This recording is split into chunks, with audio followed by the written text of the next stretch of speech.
하나님의 말씀은 느헤미야 4장 7절입니다. 산발락과 도비아와 아라비아 사람들과 암몬 사람들과 아스돗 사람들이 예루살렘 성이 중수되어 그 허물어진 틈이 메꾸어져 간다함을 듣고 심히 분노하여 다 함께 꾀하기를 예루살렘으로 가서 치고 그것을 요란하게 하자 하기로 우리가 우리 하나님께 기도하며 그들로 말미암아 파수꾼을 두어 주야로 방비하는데 유다 사람들은 이르기를 흙무더기가 아직도 많거늘 침을 나르는 자의 힘이 다 빠졌으니 우리가 성을 건축하지 못하리라 하고 우리의 원수들은 이르기를 그들이 알지 못하고 보지 못하는 사이에 우리가 그들 가운데 달려가서 살육하여 역사를 그치게 하리라 하고 그 원수들의 근처에 거주하는 유다 사람들도 그 각처에서 와서 10번이나 우리에게 말하기를 너희가 우리에게로 와야 하리라 하기로. 아멘. 우리가 주일 낮 시간에 느헤미야서를 쭉 살펴보고 있습니다. 특별히 일터 사역의 관점을 이렇게 이 시리즈를 통해 많이 배워가고 있습니다. 하나님께서 지금 포도나무 교회 가운데 이렇게 정착시키기 원하시는 핵심적인 사역 중에 하나가 일터 사역입니다. 포도나무 교회를 하나님께서 인도하셔서 세우시고 오늘에 이르도록 이렇게 한 분야 한 분야에서 성도들을 하나님께서 양육하도록 잘 인도하셨고요. 이제 거기에 일터 사역까지 잘 무장되어지면 정말 귀하게 지체들이 세워져 가고 있고 세워질 것이고요. 하나님께서 지금도 교회를 통해서 정말 놀라운 일을 하고 계시지만 앞으로 하실 일들은 더 놀라울 거라고 확신하고요. 이렇게 잘 무장되고 양육되어진 그곳에 하나님의 부흥이 임하게 되면 그 파급 효과는 어떠한 부흥 못지않게 엄청나게 나타나리라고 믿습니다. 하나님께서 그렇게 우리를 인도하고 계신다고 확신하고요. 우리가 그렇게 잘 따라갔으면 좋겠습니다. 그래서 성도들 양육 이런 청장년 성도 양육 프로그램도 밖에 이제 이 그림으로 게시해 놓을 테니까 보시고 우리 각자가 또 어떤 부분에 양육을 받아야 될 건지 잘 훈련받고 무장돼서 잘 세워졌으면 좋겠습니다. 자, 일터 사역 이제 하나하나 좀 더 물론 구체적으로 살펴볼 텐데 이제 그것을 부분적으로 우리가 느헤미야 성에서 보고 있습니다. 또 제가 일터 사역과 관련한 중요한 책들을 소개해 드렸잖아요. 우리 선교센터에 가도 구입할 수 있고요. 어떤 성도들은 그런 심지어 주석까지도 읽어가면서 일터에서 그 적용하면서 많은 걸 이렇게 경험하고 이렇게 일이 보람이 있고 이전과는 또 다르게 그러면서 기쁨이 있고 하나님의 일하심이 있다 이렇게 고백하는 분도 있고요. 그렇게 하면서도 올 것을 나누면서 이렇게 실제적인 것을 많이 이렇게 경험하고 있는 이러한 가운데 있습니다. 그래서 하나님께서 하신 일들이 너무나 감사하고 귀합니다. 자, 그런데 우리가 4장에서부터 6장까지는 이렇게 하나님의 위대한 일을 우리가 보고 순종해 갈 때 많은 영적 공격이 있습니다. 그 영적 공격을 집중적으로 다루고 있습니다. 그래서 우리가 4장부터 6장까지 보면서 영적 공격에 대해서 하나씩 좀 살펴보고 있는데 지난 시간까지 두 가지를 살펴봤고요. 오늘은 그 세 번째 공격에 대해 살펴보려고 하는데 그 전에 먼저 조직의 중요성을 살펴보려고 합니다. 그래서 오늘은 크게 두 가지를 살펴보려고 하는데요. 첫째는 조직의 중요성, 두 번째는 이제 영적 전쟁 내부의 적, 이 부분을 살펴보려고 합니다. 첫째는 조직의 중요성, 두 번째 영적 전쟁, 세 번째인데 내부의 적. 첫째, 조직의 중요성.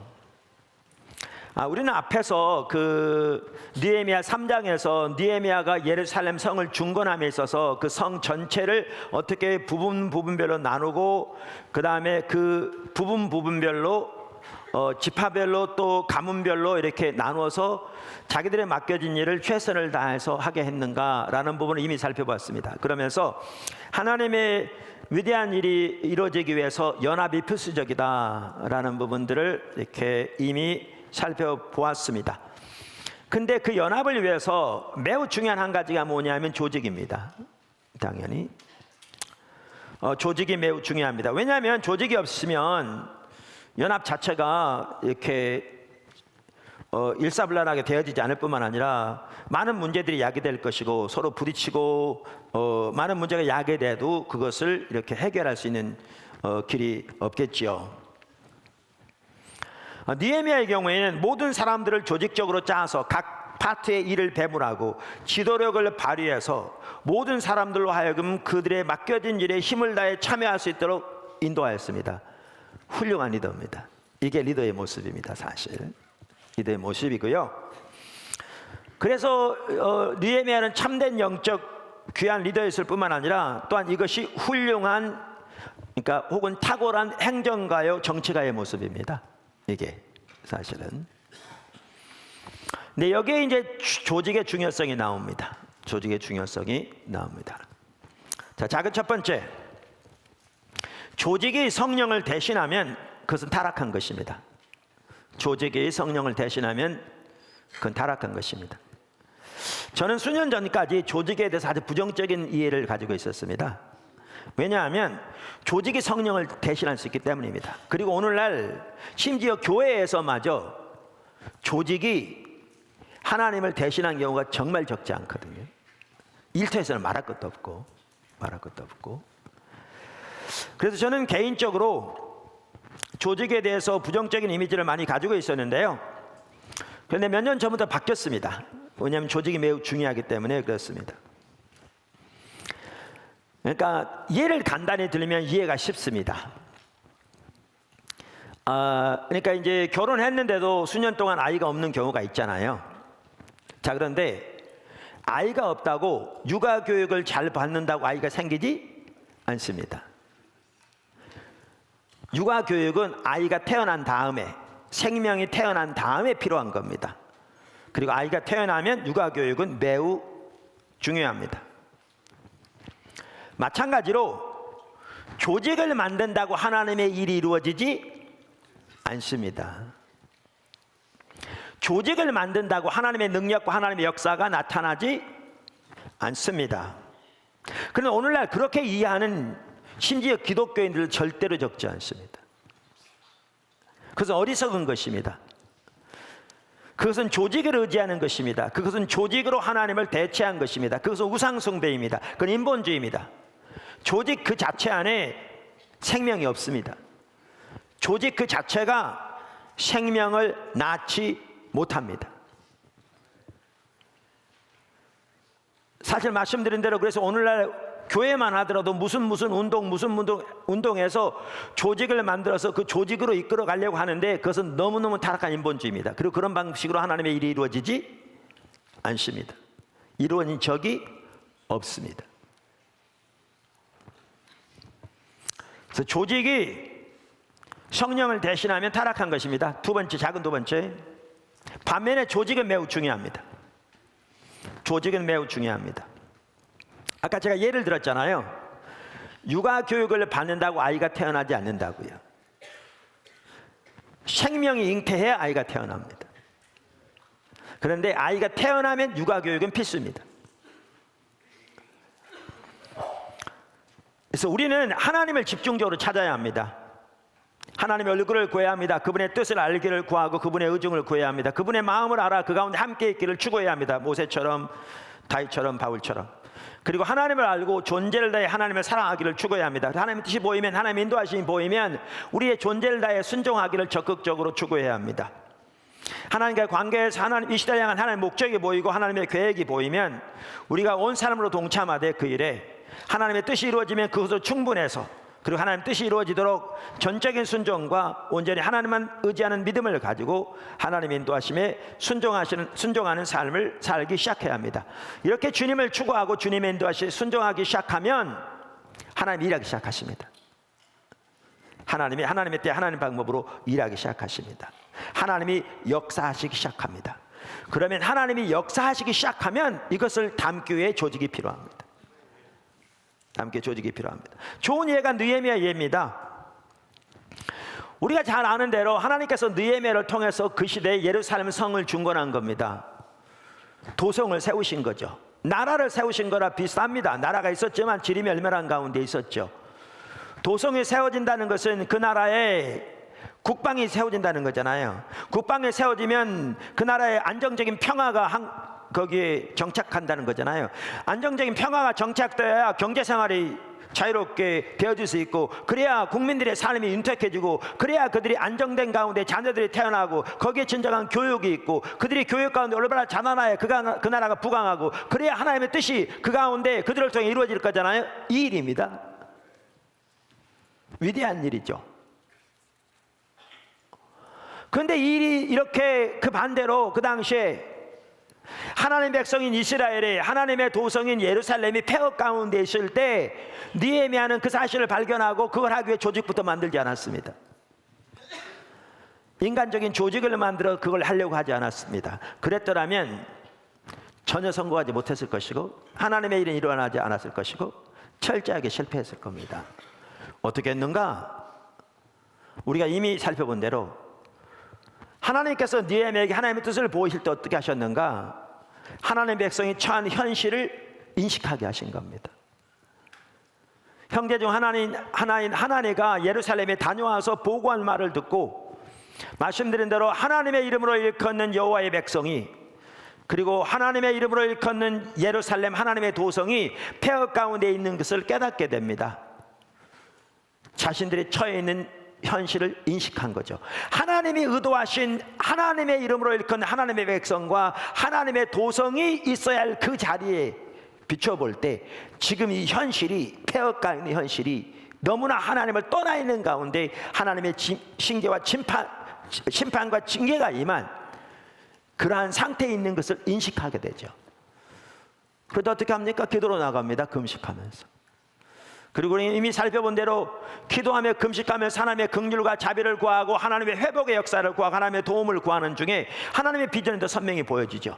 그리고 하나님 비전이 보여지니까 거기에 자기 온 삶을 걸 수 있었습니다. 전적인 헌신이 가능했죠.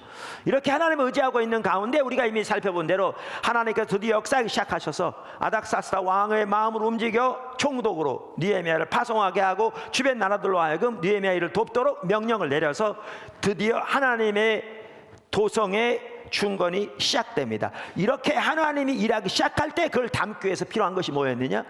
조직이었습니다. 조직이었습니다. 이 조직은 하나님의 일이 원활하게 되어지기 위해서 매우 중요한 요소였을 뿐만 아니라 많은 영적인 공격이 있었는데, 앞으로 살펴볼 거고 지금까지 살펴보고, 그 공격을 이기는 데 있어서도 필수적인 중요한 요소였습니다. 다른 예를 들자면요, 조그마한 시골 마을에는 별 조직이 필요하지 않습니다. 신호등도 필요하지 않고요, 차선도 필요하지 않습니다. 그래도 전혀 문제가 없습니다. 그런데 조그마한 시골 마을이 개발돼서 신도시가 들어오게 되면 차원이 달라집니다. 옛날식으로 해가지고는 난리가 납니다. 도로 넓어져야 되고요, 차선도 그어져야 되고요, 신호등도 세워져야 합니다. 한 예를 들면, 이와 같이 생명이 태어나면, 하나님이 역사하시면 그것을 담을 수 있는 조직이 필수입니다. 저는 이게 저의 견해이긴 합니다. 저는 개인적으로 확신하는데요, 조지 휘필드와 요한 웨슬레의 차이가 저는 이거라고 생각합니다. 두 사람 다 18세기 하나님의 부흥이 영국과 미국에 강력하게 임했을 때 하나님께 귀하게 쓰임받았던 사람입니다. 특별히 조지 휘필드의 전기를 보면요, 조지 휘필드가 요한 웨슬레보다 훨씬 먼저 쓰임받았습니다. 그리고 하나님께서 조지 휘필드 통해서도 강력하게 역사하셨습니다.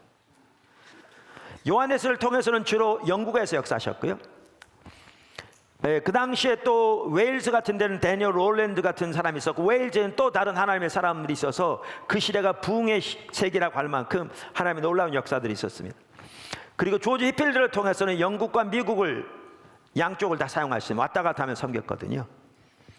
그리고 휘필드가 설교할 때도 수많은 사람들이 와서 놀라운 하나님의 역사가 나타났습니다. 웨슬리도 마찬가지고. 그런데 그 후대에 미친 영향은 웨슬리를 통해서 하나님이 훨씬 더 두드러지게 하셨습니다. 예를 들면 오늘날 우리나라만 하더라도 감리교단이 주요 교단 중에 하나잖아요. 그 감리교단이 어떻게 생기게 되었는가? 웨슬리 사역을 통해 생기게 되었습니다. 반면에 그토록 하나님께서 놀랍게 함께 하셨는데 조지 휘필드를 통해서는 그 후대에는 큰 영향이 미쳐지지 않았습니다. 저는 가장 근본적인 차이가 뭐라고 믿느냐, 개인적으로 확신하는 것은 조직의 차이였습니다. 요한 웨슬레는 조직을 만들었습니다. 근데 휘필드는 조직을 싫어했습니다. 어떠한 조직도 만들지 않았습니다. 그러니까 그 역사가 거의 그 시대로 끝났죠. 그래서 하나님께서 역사하실 때 그것을 담으려면 매우 중요한 요소가 조직입니다. 아멘. 이 책은 헨리 블랙가비 목사님이 쓴 영적 리더십이라는 책인데 아주 귀한 책이라고 말씀드렸잖아요. 이제 중보판입니다. 혹시 기회 되시면 많은 분들이 읽어보셨을 텐데 읽어보시면 정말 귀한 책입니다. 여기 보시면 이분이 리더의 목표에 대해 다루면서 중보판의 5장인데 다루면서 가치 없는 목표를 내려놓으라 그러면서 가치 없는 목표를 3가지를 언급합니다. 뭐 많겠죠. 가치 없는 건 다 가치 없는 거니까. 근데 왜 3가지만 나열하냐면 오늘날 적지 않은 리더들이 이 목표를 추구하는 거죠. 근데 그 목표가 올바르지 않은 거죠. 하나님의 관점에서 볼 때, 영적인 리더십의 관점에서 볼 때. 그래서 그 3가지를 언급하는데 그 3가지가 뭐냐 하면 결과지향주의 하나가, 완벽주의, 3번째가 더 크게 더 빨리 더 많이. 자, 그러면서 결과지향주의에 대해서 이렇게 얘기합니다. 제가 한번 먼저 읽어보겠습니다. 이분의 내용을. 1990년대에 엘 던랩은 미국에서 가장 찬사와 미움을 많이 받던 CEO 중 하나였다. 투자자들은 그를 좋아했다. 그가 비용을 크게 삭감하고 대량 해고에 앞장서고 유지비를 유예하여 주가를 폭등시켰기 때문이다. 그리고 나서 그는 회사를 매각하여 자신뿐 아니라 투자자들까지 부자가 되게 하곤 했다. 자신의 별명 가운데 그는 전기톱을 제일 좋아했다. 그 별명이 많았는데 어떤 사람은 그걸 전기톱이라고 불렀는데 그걸 제일 좋아했다 그 말입니다. 스카페이퍼사에 있을 때 던랩은 11,000명의 직원을 해고했고 연구비 예산을 대폭 줄였고 자선단체에 주는 기부금을 없애버렸다. 주가는 225%나 급등했다. 킴벌리 클라크의 이 회사를 매각할 때 던랩은 자신의 스탁옵션을 팔아 1억 달러를 벌었다. 던랩은 목표를 달성했지만 해고당한 수많은 직원들의 삶과 미래는 무너져 내렸다. 이 사람을 진정한 영적 리더를 할 수 있겠느냐? 영적 리더의 관점에서 보면. 그러면서 이렇게 얘기합니다. 이어서 흥미롭게도 일반 저자들도, 그러니까 안 믿는 사람들도 그것을 깨닫고 있다. 콜린스와 포라스는 성공하는 기업들의 8가지 습관에서 위대한 리더는 목표 달성에 초점을 맞추지 않는다고 주장한다. 오히려 위대한 조직을 세우는 데 주력한다는 것이다. 그러면서 오늘날 리더에게는 건강한 조직을 세우기 위해 사람을 키우는 것이 절대적으로 중요하다. 그래서 안 믿는 세상에 마저도 귀한 조직을, 훌륭한 조직을 세우는 것이 리더의 핵심적으로 해야 할 중요한 요소이다 라고 보는 것이죠. 작은 3번째, 하나님께서 자유롭게 역사할 수 있는 조직을 세워야 합니다. 그 조직이 중요한데 그럼 어떤 조직을 세워야 되는가? 특별히 영적 리더들에게 하나님께서 자유롭게 역사하실 수 있는 조직을 세워야 합니다. 교회는 더 말할 것도 없고요. 일터에서도. 그럼 어떤 사람들은 이렇게 생각할 수 있어요. 내가 오너라면 경우가 다를 수 있겠죠. 그럼 내가 중간 관리자고 오너는 예수도 믿는 사람도 아닌데 내가 어떻게 조직을 하나님이 역사하실 수 있는 조직으로 세울 수 있는가? 근데 우리가 영적 리더십의 정의에 대해 살펴보면서 뭐라고 그랬냐면, 우리 모두가 한편의 영적 리더라고 말하면서 우리가 있는 자리에서 하나님의 의제를 발견하고 그 하나님의 의제에 자신의 삶을 들여 앞서갈 뿐만 아니라 사람들을 이끌어 그리로 인도하는 것이 영적 리더라고, 그래서 그 자리에 하나님의 뜻이 이루어지도록, 그럼 그런 관점에서 우리가 리더십을 이해한다면 적용의 관계는 하나님의 인도와 하나님의 지혜를 따라 순종해야 되지만 이 목표를 가지고 나가는 것은 얼마든지 가능합니다. 다니엘은 이방 나라에 섬기는 관료였습니다. 그는 왕도 아니었고 그 나라는 이방신을 섬기는 나라였고 왕부터 관료들은 이방신을 섬기는 사람들이었습니다. 근데 그 상황에서도 내 왕조에 걸치도록 60년 이상 동안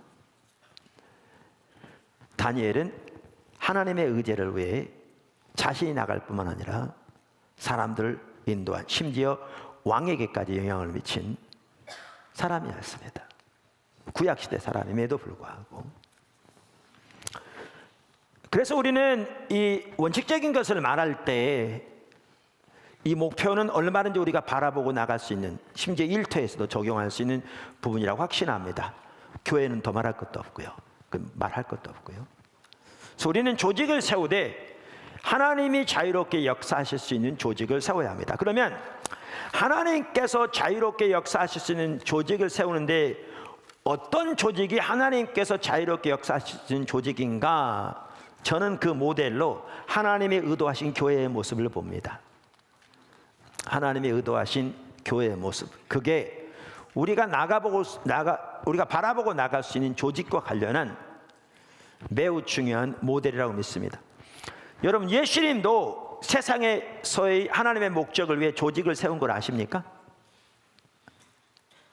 예수님도 하나님의 교회를 세웠죠.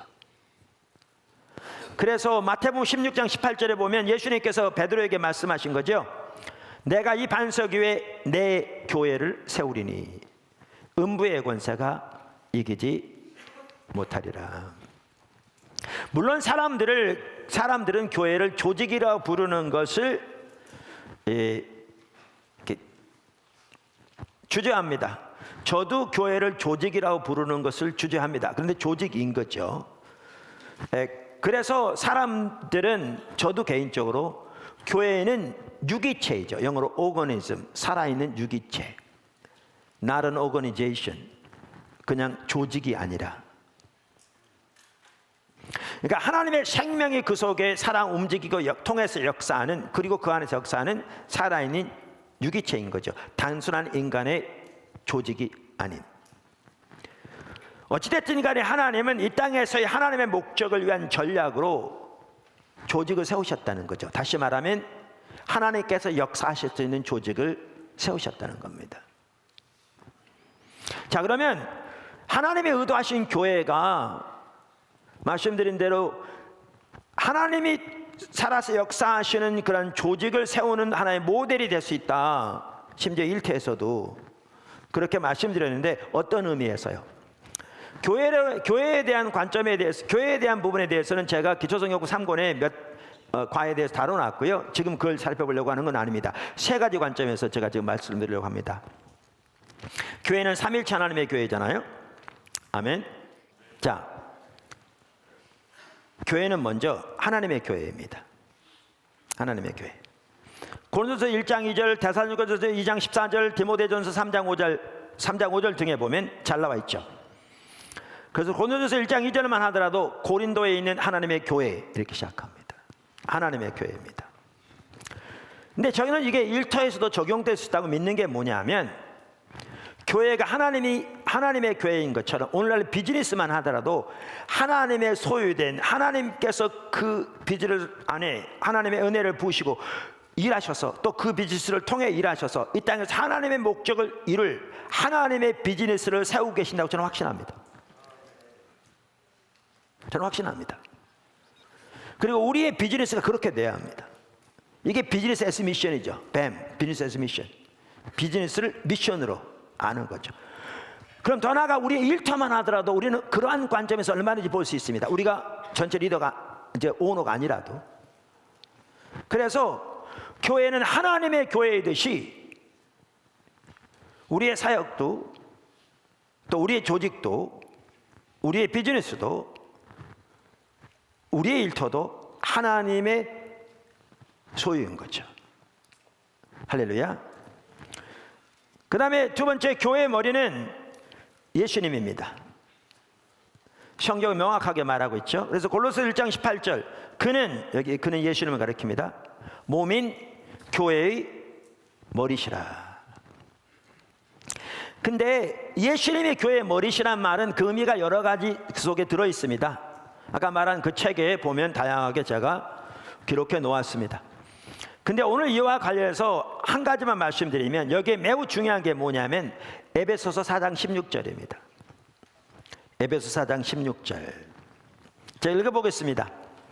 그에게서 온 몸이 각 마디를 통하여 도움을 받음으로 연결되고 결합되어 각 지체의 분량대로 역사하여 그 몸을 자라게 하며 사랑 안에서 스스로 세우느니라. 개역 한글에서는 이렇게 번역되어 있었습니다. 그에게서 온 몸이 각 마디를 통하여 도움을 입음으로 연락하고 상합하여 각 지체의 분량대로 역사하여 그 몸을 자라게 하며 사랑 안에서 스스로 세우느니라. 그러니까 이 말은 무슨 말이냐면 이 말입니다. 교회는 각 지체가, 우리는 각 지체잖아요. 지체가 머리 대신 예수님에게 연결되어, 즉 예수님과 친밀한 교제 가운데서 그분으로부터 공급을 받으며 서로 연결되고 협력하면서 각자에게 맡겨진 부분을 충실하게 감당하고 사랑 안에서 서로를 돌보며 세울 때 그리스도의 형상에 이르도록 자라나게 된다, 그 말입니다. 이게 하나님이 의도하신 교회의 모습입니다. 제가 말하는 조직에 있어서 이게 하나의 모델이 될 수 있는 게, 이렇게 하나님이 역사하실 수 있는 조직이 세워지는 게 전 중요하다고 확신합니다. 자, 아까도 말씀드린 대로 직장 같은 경우에는 안 믿는 사람들도 많은데 어떻게 이것이 가능할 것인가, 이러한 비전을 보고 인도의 감으로 우리가 교회만큼은 아닐지 몰라도 이렇게 하나님의 뜻이 그 삶의 현장에서 이루어지는데 하나님이 역사하시는 조직으로 얼마든지 쓰여질 수 있다고 믿습니다. 요셉 보십시오. 말씀드린 대로 그 시대 하나님의 일은 곡물 창고를 짓는 거였고요, 풍년일은 곡물을 잘 보관하는 것이었고요, 배급 시스템을 갖추는 것이었고요, 원활하게 곡물이 필요한 곳으로 운송되어지도록 지혜와 길과 이 트랜스포테이션 그 수단들을 마련하는 게 하나님의 일이었습니다. 그 시대 하나님의 지혜로 되어졌고, 이러한 조직을 통해서 하나님의 뜻이 이루어지는 조직이 갖춰진 겁니다. 안 믿는 이방 나라 가운데서 하나님의 사람을 통해. 그러니까 그런 관점에서 얘기하는 겁니다. 그 다음에 여기 이제 뭐냐면 성령이 일꾼을 세우신다는 겁니다. 성령이. 사도행전 20장 28절, 너희는 자기를 위하여 또는 온 양떼를 위하여 삼가라. 자신을 삼가라, 그 말이죠. 성령이 저들 가운데 너희로 감독자를 삼고 하나님이 자기 피로 사신 교회를 치게 하셨느니라. 그러니까 여기에 보면 에베소 장로들에게 사도 바울이 한 말인데, 성령이 너희를 교회 감독자로 세우셨다, 이렇게 말합니다. 고린도서 12장에 보면 은사에 대해서 말하면서 성령이 그리스도의 몸에 각 지체를 두셨다고 말합니다. 이 얘기는 뭐냐 하면 하나님의 교회고 그리스도가 머리 되시며 이렇게 하나 되고 연결되어지는 게 중요한데, 연합되는 게 중요한데, 각 지체를 누가 두시는가? 성령이 두신다는 거죠. 그럼 이것을 사업으로 비유한다면 그 사업이 하나님의 사업이며 그 조직이 이렇게 그리스도의 통치 아래서 하나님의 인도를 따라 역사하는 조직으로 얼마나 세워질 수 있고, 그 다음에 그 경우에 하나님이 앞서 가실 때 필요한 일꾼들은 그분이 채우실 거라고 말이죠.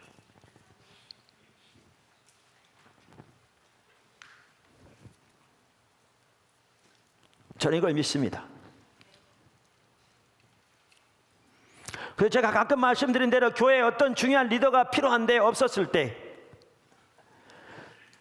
일부에서 외부에서 이러한 직책에 해당하는 사람을 데려오자 그러는데 그렇게 해서는 될 것 같지 않았을 때, 제가 가지고 있었던 확신 중에 하나가 뭐냐면, 이 교회를 하나님이 세우시고 인도하고 계신다면 하나님이 지체를 두실 것이다, 혹은 두셨을 것이다. 이미 그러한 믿음 가운데 찾기 시작했고, 그렇게 해서 몇 차례에 걸쳐서 정말 중요한 일꾼이 발견되어지고 세워졌던 것을 경험한 적이 있습니다. 그러니까 조직과 관련해서 우리 하나님의 모델이 될 수 있는, 하나님도 이 땅에서 하나님의 목적을 위해 조직을 세우셨다니까요. 구태여 그걸 조직이라고 표현한다면, 물론 이것은 살아있는 하나님의 생명 역사는 유기체인데, 요게 없이 인간의 조직만 남으면 이게 인본주의인 거죠. 오늘날 그런 경우들이 절대 적지 않죠. 이건 타락한 것이고, 근데 하나님이 역사하시는 조직을 세우는 것이 중요한데, 이를 위해서 하나님의 의도하신 교회의 모습을 보는 것이 우리 하나의 모델이 될 수 있고 목표가 될 수 있다. 교회는 더 말할 것 없이 매우 중요하다, 그 말입니다. 하나님의 교회예요. 그리스도가 머리이며 성령의 일꾼을 그곳에 두십니다. 삼위일체 하나님의 교회입니다. 할렐루야. 자, 작은 네 번째, 하나님께서 지금 우리 가운데 조직을 세워가고 계십니다. 제가 지난주에도 나눴었는데, 최근에 몇 차례 나누는데, 제가 어느 순간에 보니까 하나님이 지금 이 시점에서 포도나무 교회 가운데 집중하고 계신 게 뭐냐면, 혹은 포도나무 교회를 통해서 하나님 바로 이 조직을 세워가고 계시더라고요. 조직을. 제가 가끔 나누지만, 그리고 지난주에도 소개한 포도나무 교회 사역을 위한 하나님의 비전의 책이 최근에 나왔잖아요, 지난주에. 그래서 여러분 한 번씩 다 읽어보시라 이렇게 말씀드렸습니다. 제가 2007년 새물결 그 당시 훈련은 개강 예배 때 여기서 설교하고 있었는데, 설교하는 중에 전혀 예상치 않았는데 하나님의 뜻이 선명히 갑자기 보여졌다. 저는 하나님께서 하나님의 뜻을 저에게 보이실 때 그런 식으로 많이 보이신다, 항상은 아니지만 말씀드렸잖아요. 뭐 환상이 보이는 게 아니고 스크린에 펼쳐진 것처럼 이렇게 선명히 딱 깨달아지는 거죠. 그러면서 그 세 가지를 보이시는 것 같더라고요. 하나님께서 우리에게 주시는 하나님의 비전 중에 하나가 교회 회복인데, 교회가 회복되는 데 필요한 요소들, 십자가의 복음이라든가 예배 회복이라든가 영적 리더십이라든가 또 관계에 대한 부분이라든가 전도에 대한 부분, 이 하나하나 우리 기도에 대한 부분이라든가 부분에서 철저하게 하나님의 말씀에 토대해서 하나님의 의도하신 바대로 길들이 정리되어지고, 부분에서 또 그 하나님의 길로 무장되어 실제로 그 삶을 사는 가운데 삶 속에 놀라운 하나님의 열매가 맺혀지고, 그리로 다른 사람을 인도할 수 있는 리더들이 세워지고, 이게 이제 실질적인 리더들이죠. 그리고 그 모든 것들을 담을 수 있는 하드웨어, 즉 학교와 같은 시설들 혹은 제도들, 조직들이 세워지면 하나님의 부흥이 언제 오든지 상관없이 하나님의 일은 이 시대와 오는 세대뿐만 아니라 이 나라와 열방 가운데 지속될 것이 제 눈에 보이더라고요, 설교하고 있는데. 그러면서 그 세 가지가 마련되는 데까지 너희 1세대, 저에게 그런 마음을 주신 것 같았어요. 너희 1세대가 해야 할 몫이다, 그런 감동을 주시는 것 같더라고요. 그때부터 예를 들면 학교면 학교만에 대해서 얘기하다가 이제 몇 년 전에 1차적으로 새물결 기도학교 세워져서 지금 잘 세워지고 있잖아요. 자, 그런데 최근 들어 제가 이렇게 하나님의 일하심을 볼 때 하나님이 집중적으로 뭘 하고 계시냐면, 아까 말한 그 세 번째 분야에서 제도들을 세워가고 계신 거죠.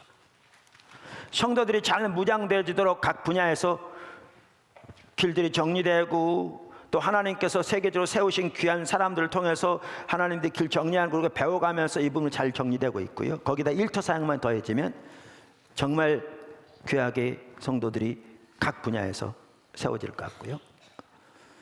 자, 그러면서 또 하나님께서 많은 리더들을 이렇게 세우고 계신데 이제 그 제도들을 다시 말하면 조직들을 세워 가시는 것을 집중적으로 하시는 것 같더라고요. 우리 가운데. 그런데 그래서 지난주에도 나눴습니다. 설교 시간에. 지난주 했던 얘기를 또 하려고 그런 게 아니고요. 그런데 이렇게 하나님께서 일을 해 가실 때 우리에게 중요한 게 뭐냐면 조직이 세워져야 한다는 거죠. 이걸 담기 위해서. 담기 위해서. 그 부분을 오늘 이제 언급하려고 하는 거죠. 언급하려고 하는 거죠. 한 예를 들면 하나님께서 지금 하고 계신 일 중에 하나 찾아보면 청년 선교죠. 청년 선교, 군 선교, 청년 선교, 캠퍼스 청년 선교, 해외 선교, 청년 선교, 직장 선교를 통합해서 유기적으로 서로 통합되어져서 우리나라 다음 세대를 하나님께로 돌이키려고 하나님께서 작정하신 것 같은 그 일이죠. 자, 그다음 우리가 그 일만 하더라도 포도나무 교뿐만 아니라 새물교 선교회 연합해서 일하니까 이게 감당한 거죠. 가능한 거죠. 그러니까 작은 교회가 연합하면 큰 교회가 못할 일을 하는 것 같더라고요. 그런데 그래서 그만큼 연합이 중요한 거죠. 그런데 예를 들면 군선교만 하더라도 하나님께서 지금은 육해공군 3군을 거의 다 열어가고 계시잖아요. 강력하게. 근데 우리가 이런 부분에 만족할 것이 아니라 진짜 군에서 우리 예배 시간에 또 말씀을 전할 때 하나님께서 강력하게 역사하셔서 또 여러 선교인들을 통해서 그들이 근본적으로 하나님을 만나고 근본적으로 하나님께로 돌이켜지고 구원받고 그래서 하나님의 강력한 역사가 거기 함께하도록 기도해야죠. 할렐루야. 115개 학군단 신회 가운데도 마찬가지고 섬기고 있는 뿐만 아니라 우리가 지금 200명의 간사님들을 한 190개 대학에 지금 주요 대학에 간사들을 세워서 활동을 지금 이제 시작하고 있는데 지난 학기부터 아직은 맨 땅에 해당하는 곳이 많지만 상당수의 학교에서 너무나 귀한 일들이 일어나고 있는 거죠. 동아리 가입된 학교만 해도 7개인가 뭐 되고 동아리 반까지 학교에서 요즘 시대에 쉽지 않은데 주어진 학교마다 새 학교가 되고 외국인 사역이 일어나기 시작하고 있고 그 모이는 학생들의 수가 10명인 캠퍼스들도 꽤 되더라고요. 그런데 이게 이런 수준에서 만족할 게 아니라 우리는 409개 캠퍼스 전체의 간사들이 세워지고 그 캠퍼스에 하나님의 부흥이 임하도록 기도해야죠. 그 하나님의 목표를 향해 철저하게 젊은이들이 예수 그리스도의 십자가의 공로로 구원받을 뿐만 아니라 십자가의 복음으로 무장돼 하나님 중심적인 사고와 하나님과의 친밀한 교제 가운데 자라날 수 있도록 기도해야 되는 거죠. 할렐루야.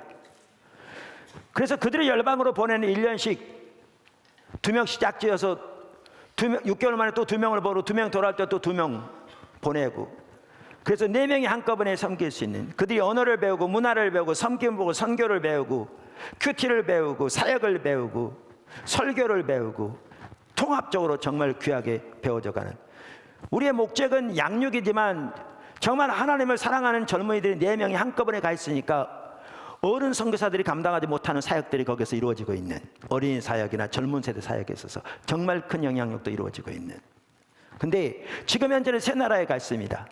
내년부터 이제 남아공이 추가돼서 4나라로 확산되질 겁니다. 그러면 지금만 하더라도 매년 12명의 젊은이들이 나간다는 거잖아요. 우리가 그것도 후원에 같이 해서 절대 쉽지 않지만 내년에 16명 이것이 우리가 지금 만족할 수준이 아닌 거죠. 하나님께서 우리에게 보이신 대로 매년 1000명씩 250개 지역 나라로 보낸 날이 속히 오기를 이걸 위해서 한 달에 10,000원 후원하는 커피 한두 잔만 아끼면 되는데 개무인데 15만 명이 속히 모아지기를 그런 군 캠퍼스 열방을 다 담을 수 있는 거죠. 직장 선교만 하다가 우리 젊은 세대들 직장인들이 철저하게 예수 그리스도의 십자가의 공로를 믿음으로 구원을 받아서 구원에 대한 진정한 확신과 또 우리의 신앙에 대해서 우리의 신분이 얼마나 위대하고 하나님께 우리 주신 소명이 얼마나 위대하고 예수님 십자가 부활을 통해 이루신 승리가 얼마나 놀라운 것을 깨닫고 그 위에 구원의 확신 가운데 설 뿐만 아니라 십자가 복음으로 무장되어지고 그들이 일터 사역으로 무장되어서 각 분야의 자기 사역으로 알아 하나님 앞에 섬기는 이러한 무리들이 직장들마다 세워진다면 그 일들 기도해야죠. 그렇게. 그런데 이 일을 감당하려면 말씀드린 대로 선교회가 연합해서 가능해서 될 뿐만 아니라 여기에 포도나무 교회만 하더라도 군선교위원회가 우리 같이 여기 함께 하죠. 뿐만 아니라 해외선교위원회가 같이 하죠. 제가 방송선교위원회에서도 군에서 나온 얘기들을 정말 하나님 귀한 일들 많은데 이걸 찍어서 우리 기독교 방송들에 보내서 뉴스로 나오게 하면 좋겠다. 왜냐하면 그쪽에서 요청하고 있거든요. 근데 지금 잘 안 되고 있어요. 이렇게 이 조직들이 잘 세워져야 되는 겁니다. 연합해서 잘 담기 위해서. 할렐루야. 뿐만 아니라 티미션에 대해서 말씀드렸습니다. 지난주에도 하나님께서 사단법인 청년 선교를 통해 너무나 놀라우게 함께하고 계신데 오늘날 보니까 다 20대 사역이더라고요. 지금 이게 군 캠퍼스 다. 그럼 10대는 어떻게 하고? 이게 저게 보여진 거예요. 부담이 주어진 거예요. 그래서 기도하면 사람 10대는 어떻게 합니까? 그러면 포도나무 교회는 너무나 귀한 일들이 많이 일어나고 있다니까요. 근데 우리만 잘 되면 뭐하냐고요. 지금 이 나라 10대들이 정말 이렇게 심지어 교회 중직자들까지도 교회를 떠나는 상황인데 그래서 기도하고 고민하는 중에 그 10대에 대한 마음을 주시면 하나님께서 이름까지 제가 생각나게 하시더라고요. 주님이 주셨다고 감히 말할지 모르지만 제가 예배 드린 중간 처음에 보여줘서 T미션 하면 좋겠다. 청년성의 Y미션이니까. 그리고 Y미션 한 가지가 또 뭔지 아세요? Y미션에 여러 나라 Y미션 지부가 세워지기 원하는 겁니다. Y미션 USA는 세워졌고요. 그 일을 맡아서 수고하는 자매가 우리 북까지 처소에 있는데 며칠 전에 저하고 여러 가지 일로 얘기하면서 그러더라고요. Y미션 USA가 세워지는 과정에서 그리고 진행되는 과정에서 하나님이 하신 일이 너무나 놀랍습니다. 제가 만나면 간증하겠습니다. 그러더라고요.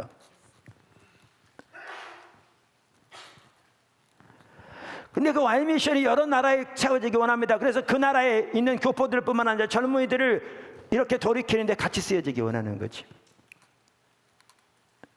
쓰여지기 원하는 거죠. 그래서 Y미션 재팬도 생겼으면 좋겠고요. Y미션 베트남도 생겼으면 좋겠고요. Y미션 뉴질랜드, Y미션 호주, Y미션 영국 생겼으면 좋겠습니다. 계속 여러 나라로. 자, 그런데 그럼 10대는 어떻게 할 거냐? T미션. 그러면서 T미션 중에 하나 지난번에 나눈 대로 이제 그들이 이제는 캠퍼스가 아니고 학교니까 학교로 들어가게 되면 T미션 스쿨에서 TMS라고 하면 좋겠다. 제가 나눴더니 그래서 제가 이 T미션 하면서 우리 한준희 목사님이 중고등부 담당이고 또 하나님께서 귀하게 기름 부어 세우고 계시고 하나님께서 귀하게 쓰시고 계시고 또 젊은 세대에 대해서 관심이 많으니까 제가 앞장서 좀 수고 좀 해보라고 그랬다고요. 하나님 뜻을 분별해보라. 그랬더니 우리 중고등부를 지난주에 나눈 것처럼 벌써 6개 학교에서 기독 동아리를 인도하고 있더라고요. 우리 애들이.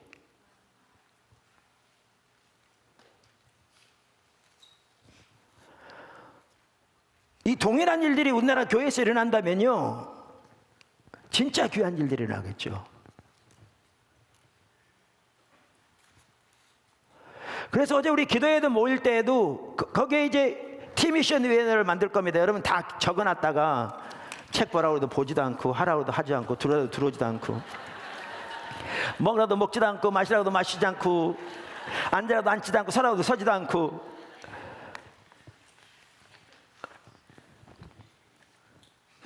예, 그런 분들 많지 않습니다. 포도나무 교회는. 근데 그러지 말고 그 T미션회를 만들 텐데 어제도 나누는 게 그렇게 학생들이 거기 나가 있는데 그들을 위해 기도할 뿐만 아니라 그들을 위해서 후원하고 협조할 팀들이 필요한 거예요. 이 조직이 필요한 겁니다. 교회 내 우리 애들을 섬기기 위해서더라도 6개 학교나 나가 있는데 이게 10개로 확장되고 20개로 확장된다면 한 교회에서 그렇게만 해도 포도나무 교회보다 모이는 숫자가 더 많은 교회만 해도 우리나라 수십 개 교회가 되는데 그 교회들만 그렇게 해도 이 나라 학교는 다 커버할 텐데.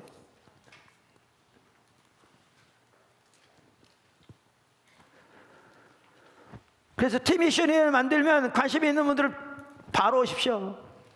제가 10대 관심 있는 분들 다 모이라고 그랬잖아요. 한 명 될 때가 연락 안 왔어. 뭐 관심 있는데 어떻게 할지 몰라서 그러겠죠. 사무실로 얘기하라니까요. 난 T미션 관심 있다고 10대 관심 있다고.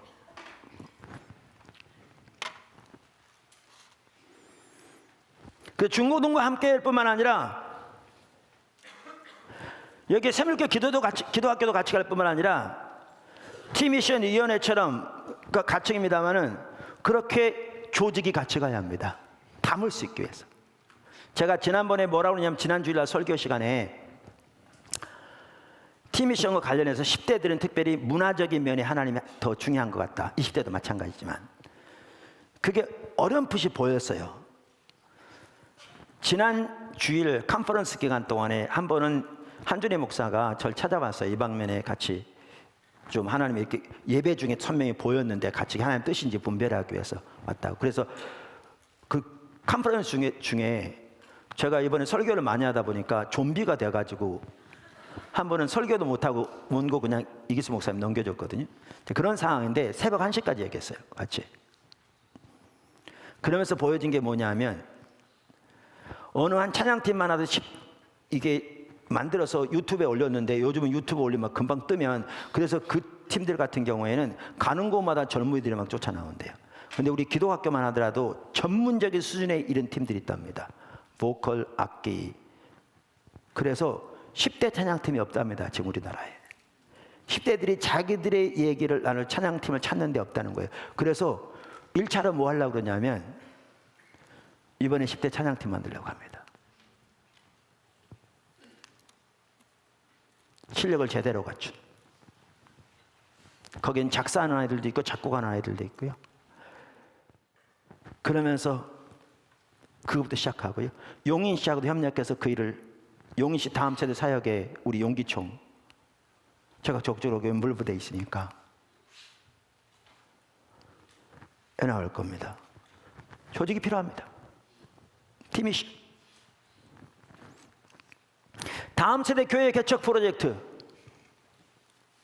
이것도 가치입니다. 좋은 얘기 있으면 말해 주십시오. 20대 30대 목회자들을 선별해서 그들을 집중적으로 훈련시켜서 그들이 교회를 개척하도록 서로 협력하는 프로젝트입니다. 이거 없으면 한국교회 미래 없습니다. 가장 쉽게 말하면 샘물교 선교의 미래 없습니다. 이 세대로 끝납니다. 우리의 미래의 존재가 달린 겁니다. 근데 그걸 떠나서 이게 절실하게 필요합니다. 그래서 이미 부분적으로 시작됐고요. 이제 본격적으로 해달라는 겁니다. 보십시오. 그러면 여기에 뭐가 같이 가야 되느냐? 말씀드린 대로 포도나무 교회만 하더라도 지금 국내 선교위원회가 아직 활성화되지 않고 있습니다. 위원장도 없는 상태입니다. 그래서 국내 선교위원회가 이 일을 적극적으로 협력해야 합니다.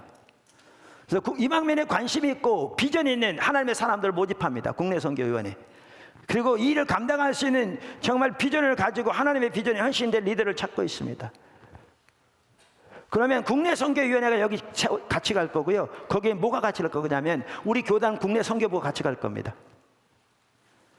얼마 전에도 우리 교단 국내 선교부 부장님이 저에게 만나자고 그랬는데 만날 겁니다. 곧. 그러면 개척하는 교회가 침례교회면 우리 교단 국내 선교부 협력해서 올 겁니다.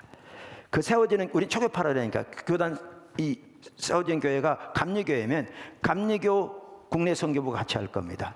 감리교 국내 선교부 총무가 지금 이기수 목사님 동기래요. 지금 교단마다 교회 개척이 어려운데 훈련시켜서 그 교단의 교회를 세운다는데 왜 교단에서 협력 안 하겠어요? 어느 교단이?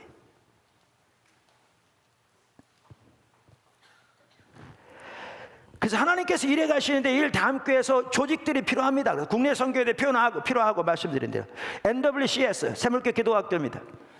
NWICS 샘물교 국제기도학교입니다. 지금 샘물교 기도학교 잘 세워져 있습니다.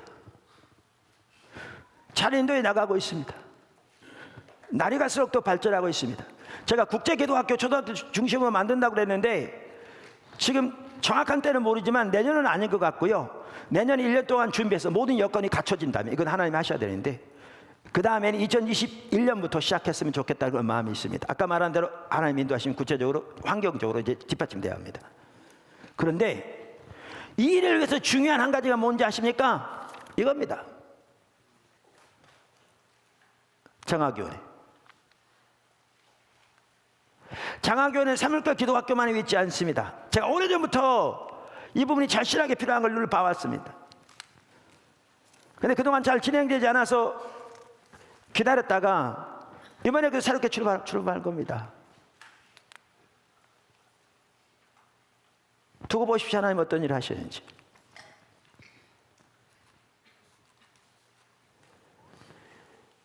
뿐만 아니라 제가 이건 가칭인데 제가 주보에 내려다 자꾸 잊어먹어서 못 냈는데요. 기독학교위원회를 만들려고 합니다. 그러니까 다음 세대 교육에 대해서 관심이 있거나 전문적인 지식이 있거나 일각에 있는 모든 분들을 모으려고 합니다. 그 위원회를 새물결 기독학교 위에 두려고 하지 않습니다. 저에게 자문하는 자문기구로 제가 필요합니다. 우리 아이들을 어떻게 기독학교로서 이 시대에 맞춰서 올바로 이끌어갈 것인가. 그래서 지금 현재 새물결 기독학교만 하더라도 교과 과정을 둘로 나누자고 그랬습니다. 하나는 수능을 통해서 대학을 갈 학생들을 수능반을 만들고, 다른 파트는 요즘 STEAM이라고 많이 해요. STEM에서 A가 포함한 겁니다. Science, Technology, Engineering, Arts, Math, 통합교육입니다. 이걸 전문적으로 실시하자. 그러다 보면 교사 선생님들을 위해서도 기도가 많이 필요합니다. 초등학교 교사 선생님들 제게 보드라미 지체드리기 때문에 이 비전을 같이 연합하니까 정말 귀하게 함께 하는데, 중고등부 선생님들은 두 분 빼놓고는 다 이 다른 교회 나가면 다 예수 믿는이긴 하지만 이 하나님의 비전과 관점이 공유되지 않는 거죠. 그래서 그런 사람들을 보내시도록 기도하자. 항상 세 가지가 중요하다고 했잖아요. 조지 바라가 말한 것처럼 더 코, 소명, 우리는 말하면 비전, 같이 가는 거니까. 그 다음에 뭐예요? 캐릭터, 성품, 또 competencies, 능력. 이게 균형을 맞춘. 왜냐하면 말씀드린 이게 하나님이 일하신 거라면 하나님이 성령께서 사람들을 보내실 걸 신뢰하자 그 말입니다.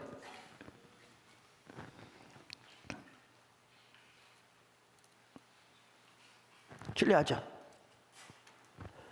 그 다음에 아프리카 프로젝트가 있습니다. 정말 귀한 거죠. 내용은 지난번에 나눴습니다. 아프리카 프로젝트뿐만 아니라 유사한 프로젝트가 많이 생길 것 같아요. 기도하다 보면 지역별로 난민 프로젝트 등등. 이를 위해서 실업인 선교회 같이 갑니다. 비즈니스 미션이 같이 가죠.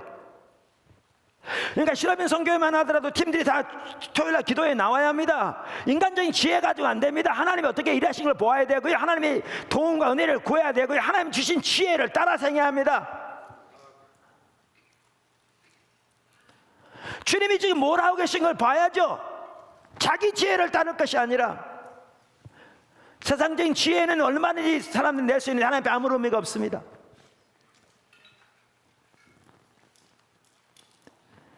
뿐만 아니라 또 하나 중요한 지금 하나님 인도해 가신 게 뭐냐 하면, 저는 국내에 있는 외국인 사역이라고 확신합니다. 지금 우리나라 인구의 4% 정도, 외국인 숫자가 4% 정도입니다. 앞으로 머지않아 10%가 된답니다. 제가 어디서 들었는데요, 그 실제로 사역하는 그 분에게 들은 건데, 통계적으로 일본 사람 한 사람이 일본에서 예수를 믿게 되는 것과 외국에서 예수를 믿게 되는 확률이 몇십 배랍니다. 통계적으로. 하나님이 황금 기회를 주셨는데, 그래서 제가 그동안 해외 선교에 대해 이 부분을 중요한 부분이니까 신경 쓰라고 말을 했지만 어떻게 할지 모르니까 가만히 있었는데, 지난번에 말씀드린 대로 KWMA에 선교적 교회 포럼에 제가 운영이사가 오니까 꼭 와달라고 해서 갔다가 거기서 제가 보이더라고요. 그러면서 제가 그때 바로 그날 밤에 열렸던 해외선교위원회 MT에 가서 우리 권역들이 있는데, 중앙아시아 권역, 중남파백 권역들, 또 미주 권역들이 있어서 수고하는데 국내 권역을 만들어라. 그리고 핵심적 리더들을 세워라 거기에. 그렇게 얘기했습니다.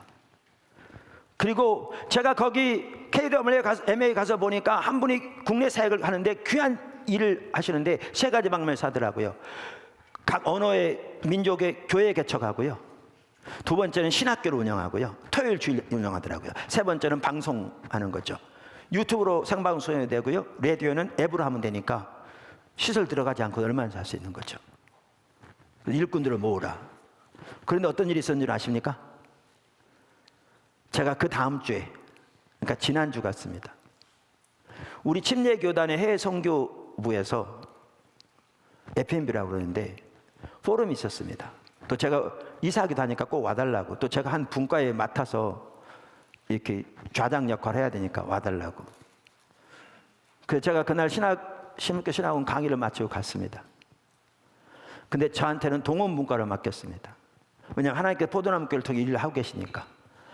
제가 KWMA 이사기도 한데 거기서도 동원문과를 나에게 맡겼습니다. 왜냐하면 하나님 일하고 계신 걸 보니까 이 부분을 맡긴 거죠.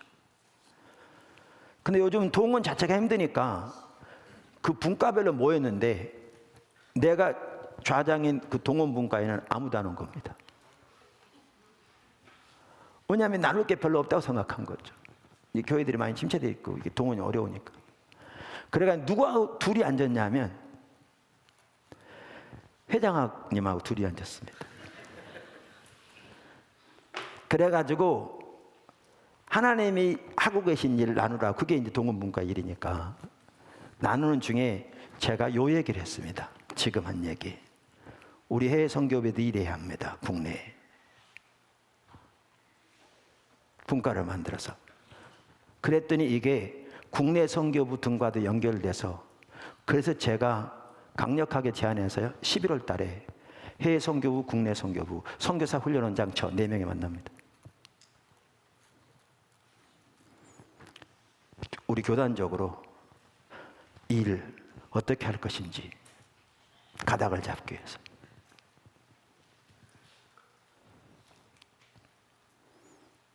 그랬더니 어제 어떤 일이 있었는지 아십니까? 멀리 사신 한 분이 저한테 카톡을 했습니다. 어제. 그분이 과거 선교사님이었습니다. 카자흐스탄에.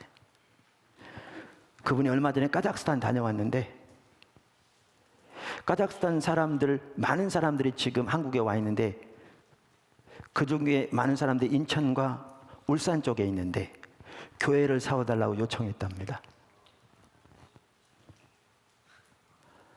그러면서 카자흐스탄의 교회들이 세워지면 그 교회를 선교사도 보내겠다고 요청했다고 저한테 어떻게 했으면 좋겠냐고 왔습니다. 그래서 제가 지금 우리 교단적으로도 이 부분을 같이 상의하려고 하는데 하나님이 어떻게 하시는지 보자 그랬습니다.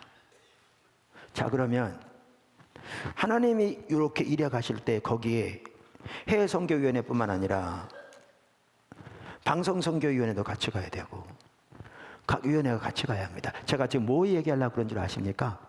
하나님이 현 시점에 우리들을 제도를 세워가시고 조직들을 세워가시고 이 일을 담기 위해서. 그런데 이렇게 되려면 각 위원회가 활성화되어서 적극적으로 이 일을 잘 담을 수 있어야 합니다.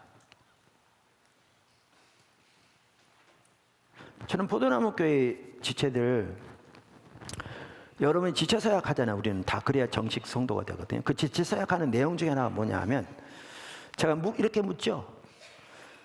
당신은 하나님이 당신을 그리스도의 몸인 포도나무 교회에 속하게 해주심을 분명히 믿습니까? 그럼 여러분은 아멘하고 대답했기 때문에 받아들여진 거거든요.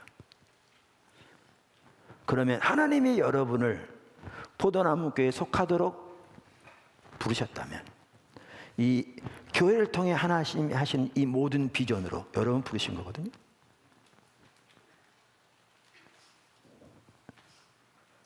그 얘기는 여러분 중에 아무도 방관자가 있어서는 안 되거든요.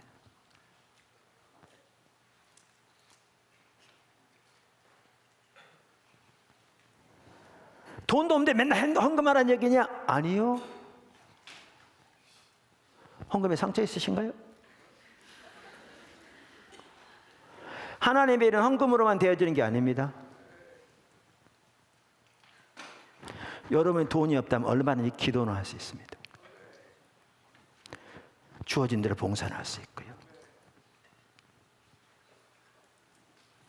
또 하나님께서 헌금할 수 있도록 은혜를 주신 사람들에게는 여러 가지 하나님의 공급뿐만 아니라 헌금으로 동참하면 되는 것이고요. 그래서 여러분 중에 아무도 나는 아무것도 동참할 것이 없다라고 말할 수 있는 사람이 한 사람도 없습니다. 단 한 명도.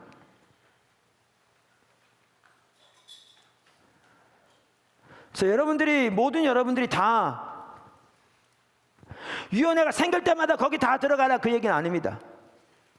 하나님이 여러분에게 부담을 주시는 대로 여러분 마음속에 하나님께 주신 더 이렇게 비전을 주시고 마음을 주시는 대로, 여러분을 자라오는 과정에서 하나님께서 여러분 달란트를 주신 대로, 여러분에게 무엇을 하면 거기에 기쁨이 있는 그대로, 이게 다 하나님 인도하신 과정들입니다. 그 일에 참여하면 됩니다. 그 한 가지가 될 수 있고 두 가지가 될 수 있고 할 수 있는 사람은 더 많은 가지도 될 수 있지만, 그렇게 참여해서 하나님이 일하시는 일에 아무도 방관자가 없이 이 조직이 잘 갖춰져야 하나님의 일을 담을 수 있습니다. 하나님이 지금 너무 놀랍게 하고 계신데,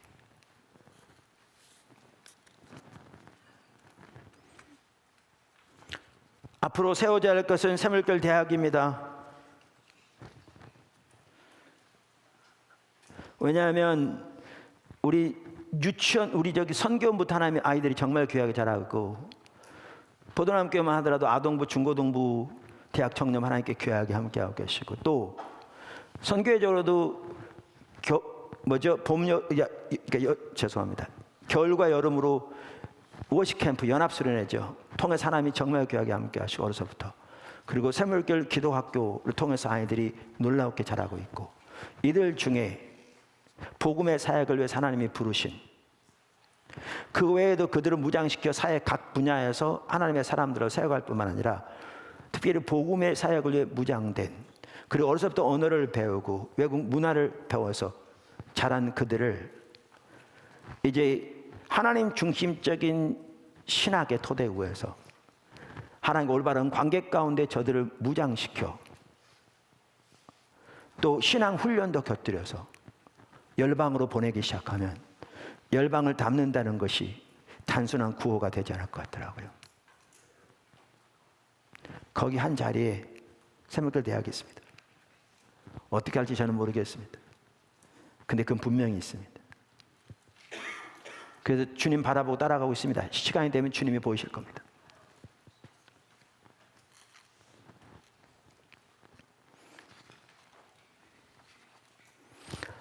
이와 같이 하나님의 일의 조직이 중요합니다.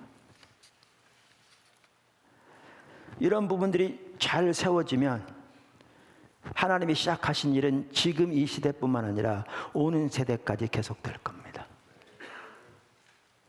물론 나중 가서 그 조직이 하나님과 관계를 대체해버리면 이게 이제 우상숭배가 되는 겁니다. 그리고 하나님의 역사는 사라지고 조직만 남죠. 그건 타락한 겁니다.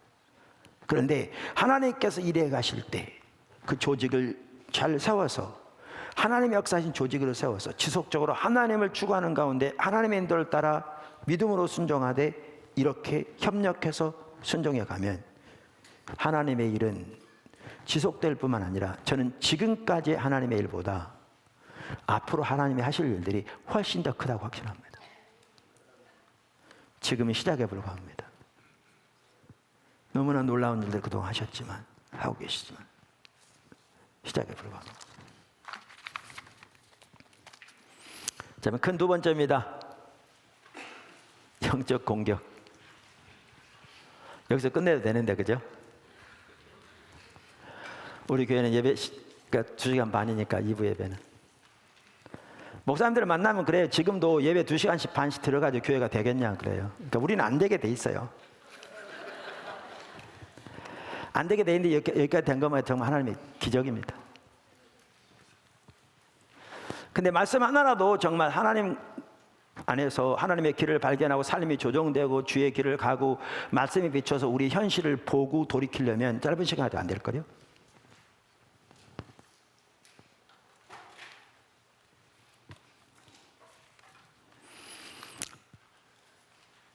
자, 아까 제가 뭐라고 했냐면 내부로부터의 공격입니다. 오늘.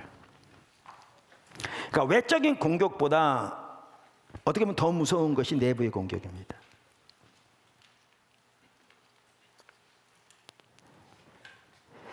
자, 그러면 내부의 공격이 있는데 여러 가지가 있지만 그 대표적인 방법이 오늘 본문에 나옵니다. 본문에 나옵니다. 그럼 제가 먼저 설명을 하겠습니다. 내부의 공격의 대표적인 방법. 어떤 사람들이 원수의 말을 그대로 받아다가 내부에 퍼뜨려서 사람들의 마음을 낙심시키고 시키고 분열시킵니다. 그래서 하나님의 일을 가로막는 겁니다. 그리고 사탄이 변두리에 있는 사람들을 통해서 역사합니다. 이게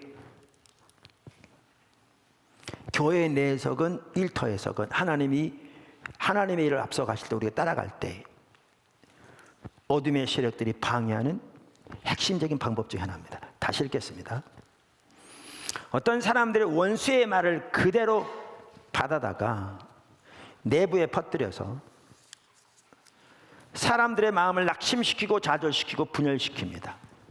그래서 하나님의 일을 하지 못하도록 대적합니다. 사탄이 변두리에 있는 사람들을 통해서 역사합니다.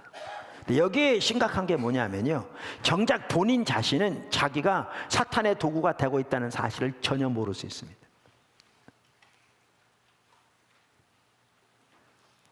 본인 자신이 사탄의 도구가 되고 있다는 사실을 전혀 모를 수 있습니다.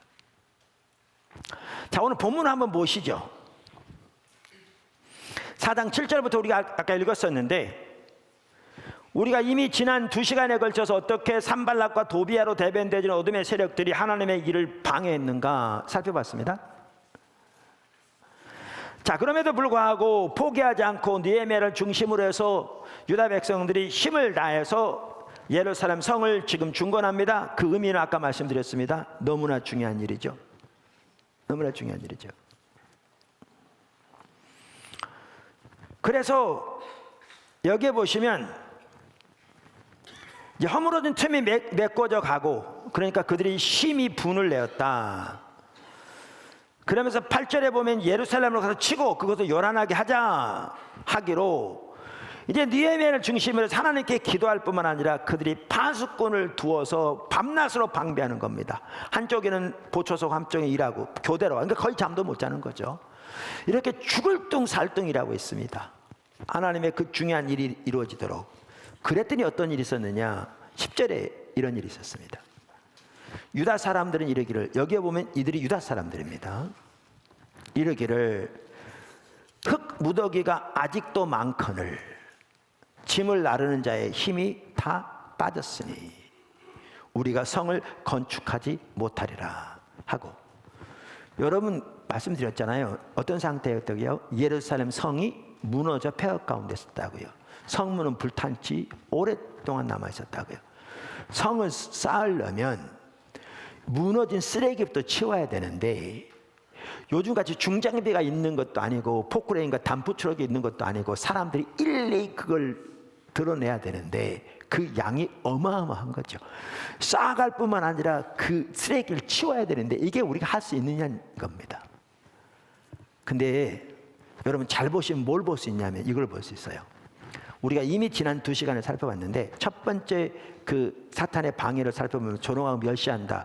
그러면 사탄이 하는 일이, 핵심적인 일이 뭐냐 하면 일의 방대함과 우리 자신의 나약함을 부각시켜서 실망시키고 낙심시킴으로 하지 못하게 만든다고 그랬잖아요. 근데 여기에 보시면 유대인들이 정확하게 원수가 하는 그 말을 하고 있는 겁니다. 이걸 보셔야 합니다. 유대인들이 내부에 있는 사람들이 정확하게 원수가 하는 말을 그대로 하고 있는 겁니다.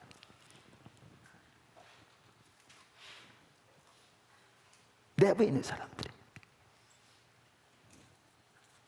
어마어마한 영적인 공격입니다. 이게 사람들을 정말 심각하게 낙심시키고요, 좌절시키고요, 분리시킵니다. 지금 뭐 하고 있는데요? 저들이 죽을 둥 살 둥이라고 했는데 그 어려운 가운데서 밤낮으로 제대로 잠도 자지 못하면서 그 하나님의 뜻과 비전이 이루어지도록 정말 희생을 치르면서 수고하고 있는데 이들이 하는 말을 보십시오. 원수의 말을 그대로 옮깁니다.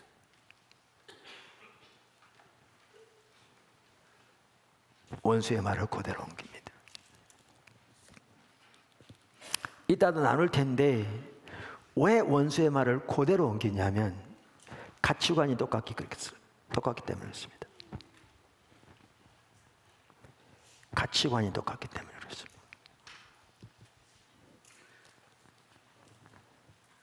근데 여기 또 한 가지 매우 중요한 게 있습니다. 그게 12절입니다.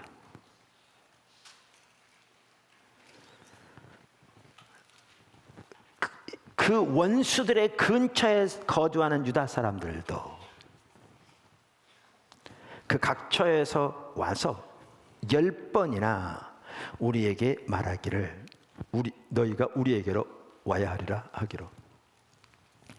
근데 누가 이렇게 말했느냐? 어떤 사람들이 이 일에 쓰임 받느냐? 본인은 전혀 모릅니다. 모를 수 있습니다. 쓰임 받느냐 하면 원수들의 가까이 있는 사람들 통해서 일합니다.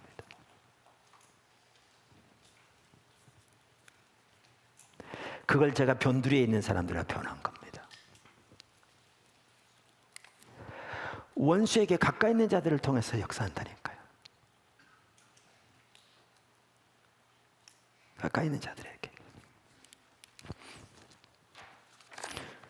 여러분, 아까 제가 말씀드린 대로 여기에 가장 관건이 뭐냐면 분별력입니다. 분별력입니다.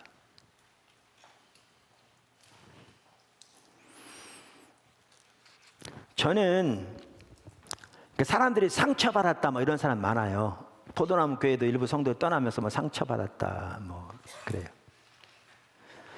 어느 때까지 뭐 그렇게 할 거냐? 자기 헌금 안 하면 되지.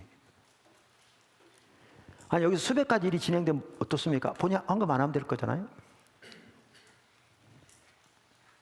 그게 왜 상처받습니까? 하지도 않으면서.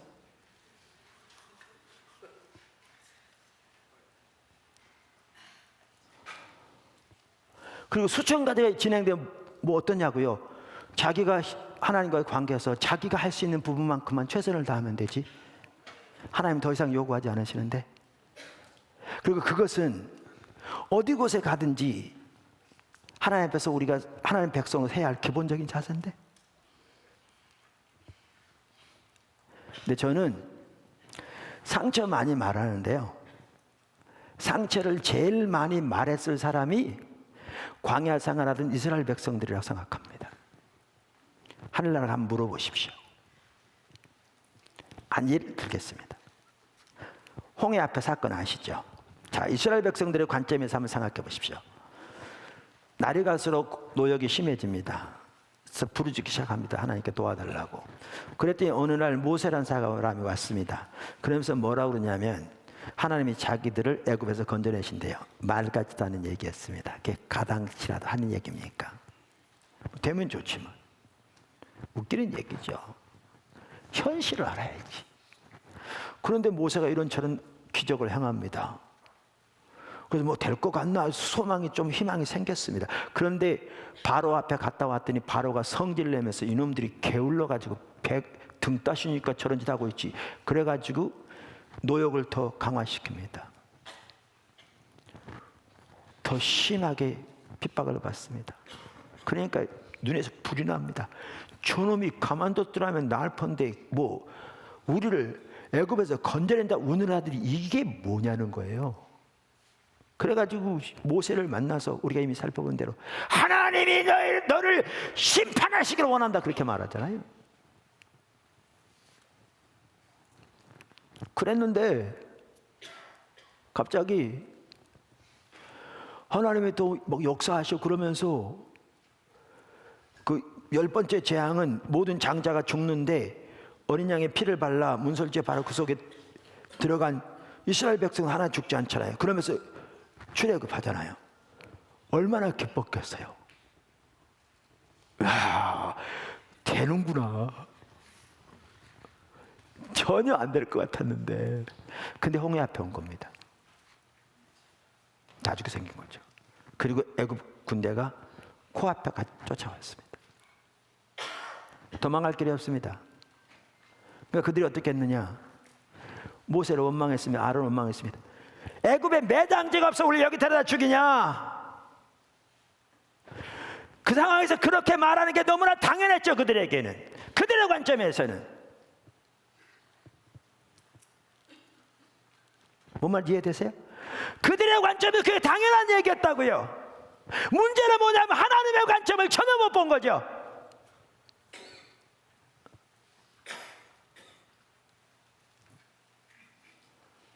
하나님이 그 놀라운 능력으로 저들이 하나님인 것과 권능이 하나님을 보이시고 이 상황에서 하나님만 믿음으로 의지하는 것을 저들에게 훈련시키기 원하셨는데 하나님의 관점을 전혀 보지 못하니까 원망하고 불평하는 거죠. 그렇게 하는 게 그들은 당연하다고 생각했어요. 근데 이러한 그들을 두고 하나님 모세를 통해서 너희가 여호와를 대적했다, 여호와를 배반했다 그러니까 상처받는 거죠. 이렇게 반복되니까. 그리고 급기야는 하나님이 그들을 광야에 흩으시죠. 보실래요? 가장 많이 상처 운운한 사람들이 저는 광야 생활하던 이스라엘 백성들이었을 거라고 생각합니다. 문제는 뭔지 아십니까? 하나님의 관점을 전혀 못 보는 데 있습니다. 아까 여기 말했던 사람들, 이 쓰레기더미를 봐라. 우리가 지금 지쳐서 어떻게 이거 하겠냐? 쓰레기도 못 치울 편인데 어떻게 이 거대한 성을 짓는다는 말이냐? 문제는 뭐냐 하면요, 하나님의 관점을 전혀 못 보니까 자기는 그게 너무나 당연하다고 생각한 거죠. 그런데 지금 사탄에게 사용되고 있는 거죠. 마귀에게 사용되고 있다고요. 그래서 아까도 말씀드린 대로 우리가 하나님과 동행하는 삶을 사는 데 있어서 집중적으로 하나님을 찾고 하나님의 의중이 무엇인지, 하나님의 뜻이 무엇인지, 하나님의 마음이 지금 이 시대에 어떤 곳에 있는지 그걸 알기 원하고 그 마음을 부어달라고 기도하고 하나님이 원하신 뜻이 보여진 대로 내가 거기 함께 하기를 원하고 주님을 추구하고 이렇게 주님을 따라가야 주님의 비전도 보이고 주님의 목적도 보이고 주님의 향하신 아름다운 제 소중함도 보이고 그렇게 가죠. 그렇게 안 가면 사고가 자기중심적이 돼요.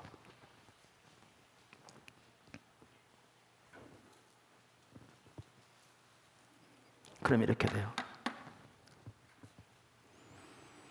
여기 한 가지 중요한 게 있어요. 지난주에도 나눴어요. 좋은 동기만 가지고 부족합니다. 왜 이 사람들이, 이런 류의 사람들이 오늘날도 동일하게 많거든요. 하나님의 일에. 교회에서뿐만 아니라 일터에서도. 그런데 사탄에게 앞잡이로 쓰임받고 있으면서도 왜 모르는 줄 아십니까? 많은 사람들이, 그렇게 하는 적지 않은 사람들이 자기들이 좋은 동기를 가지고 말한다고 생각하기 때문에요. 다 교회를 위해서, 회사를 위해서, 하나님을 위해서. 동기가 잘못된 사람들은 심각하게 타락한 겁니다. 중심이 핵심인데 그건 더 말할 것도 없습니다. 근데 지난주에 나눴잖아요. 좋은 동기만 가지고 부족하다. 예수님께서 말씀하시기를 비둘기처럼 순전하고 뱀처럼 지혜로우라고 그랬다고. 두 개 같이 가야 된다고 말씀드렸잖아요. 좋은 동기만 가지고 부족해요. 좋은 예가 어딘 줄 아십니까? 여기 보시면 베드로의 예입니다. 마태복음 16장에 보면 예수님께서 제자들을 집중적으로 훈련시키시면서 십자가 지시기 6개월 전쯤에 묻습니다. 사람들이 나를 누구로 하느냐? 그랬더니 이렇게 대답합니다. 예수님이 묻습니다. 너희는 나를 누구로 하느냐? 그랬더니 베드로가 대답합니다. 주는 그리스도시요 살아계신 하나님의 아들입니다. 그랬더니 예수님이 기뻐하시면서 이것을 알게 하시는 분은 하늘에 계신 내 아버지라. 그러면서 내가 이 반석 위에 내 교회를 세우리니 음부의 권세가 이기지 못하리라. 그러면서 그때부터 집중적으로 뭐를 말씀하기 시작하냐면 예수님이 예루살렘에 올라가시면 지서양들과 종교 지도자들에게 죽임을 당하고 부활하실 것을, 즉 십자가 부활을 집중적으로 알리시기 시작합니다. 그랬더니 베드로가 그랬습니다. 영어 성경 NIV 성경에 보면 베드로가 예수님 한쪽으로 따로 세워놓고 예수님 꾸짖었다고 그랬습니다. 그럴 수 없습니다. 저는 이렇게 생각하지 않습니다. 베드로가 예수님이 메시아인 줄 알고 메시아는 왕으로 오시게 돼 있는데 그래서 수고하고 고생하며 예수님 따랐지만 예수님이 왕이 되실 때 그래도 예수님 따르는 공을 인정받아서 영의정이라도 자의정이라도 할 거라고 생각했는데 예수님 죽는다 그러니까 그럼 나는 뭐야 어떡하지? 이래서 그렇게 말했다고 생각하지 않습니다. 여러분 베드로를 보시면요 그렇게 머리가 좋은 사람 아닙니다. 그리고 그렇게 자기 이익 따진 사람 아닙니다. 단순한 사람입니다. 단순한 사람이에요. 예수님 물 위로 걸어오실 때 귀신이라고 두려워했더니 예수님이 내니 두려워하지 말라 그랬더니 주시어도 오라 하소서. 그러니까 예수님 오라 그러니까 그 바다에 발을 내딘 사람이 베드로입니다. 뿐만 아니라 예수님이 잡히시 전날 밤에 너희가 나를 부인하리라 그랬더니 베드로가 주님 저는 감옥에도 죽는 데까지도 같이 가겠습니다. 이거 그냥 한 말이 아닙니다. 베드로는 단순한 사람입니다. 베드로의 생각이 이랬을 것 같습니다.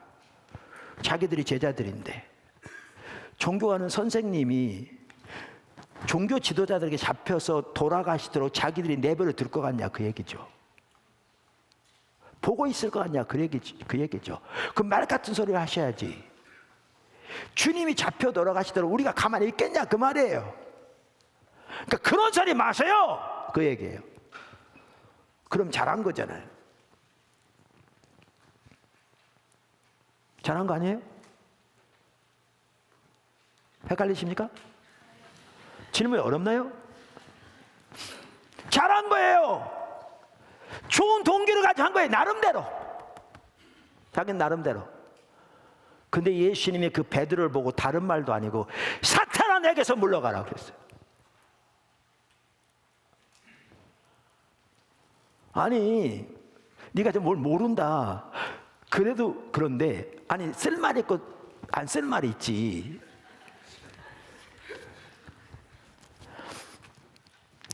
쓸 말이 있고 안 쓸 말이 있지. 그렇게 나름대로 좋은 동기를 가지고 예수님에게 말했는데 사탄아 내 뒤로 물러가라 그랬죠. 왜요? 좋은 동기만 가지고 절대로 되지 않습니다. 지금 하나님의 일을 가로막고 있는 거죠.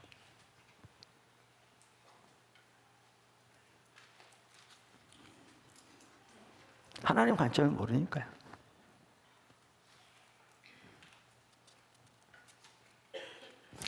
포도나무교회 초기에 한 번은 여기 그때 계셨던 분들 일부 있는데 남전 회원들이 철야기도 한다고 저한테 해도 되느냐고 요청이 왔어요. 남자들 기도시켜도 기도 안 하는데 그렇게 기도하라고도 들은 채로 안 하는데 스스로 철야기도 한다니까 목사가 하지 마세요 그럴 사람이 누가 있겠어요.